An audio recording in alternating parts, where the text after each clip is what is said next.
Abangan, Janine Gutierrez may pasabog ngayong linggo sa ASAP stage.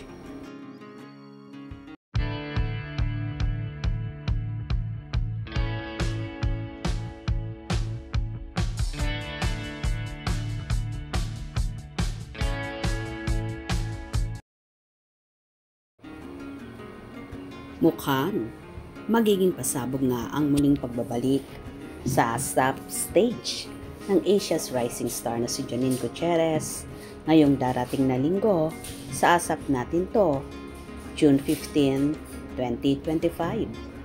Matagal-tagal din kasing nawala ang dalaga sa Sunday variety show dahil busy siya sa shooting ng kanyang ginagawang proyekto na hindi pa nga pwedeng idetalye kung serye ba ito or movie.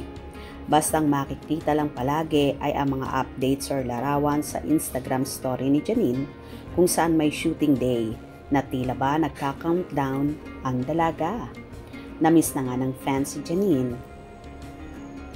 na ang karamihan ay sinasabi na hindi sila nanonood ng ASAP kapag wala doon ang dalaga.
Anyway, nag-trending naman ang nakaraang rap party ng Quezon kung saan namataan nga si Janine Gutierrez sa naturang party na yon na kahit hindi siya kasama sa cast.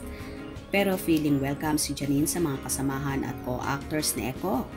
Game na game din ang dalaga kung saan nagsayaw pa sila ng nobyong si Jericho at kitang-kita ang sweetness ng Eko niyan. Feeling secure naman at so happy si Janine kapag kasama sa Eko na enjoy sa kumpanyo ng nobyo.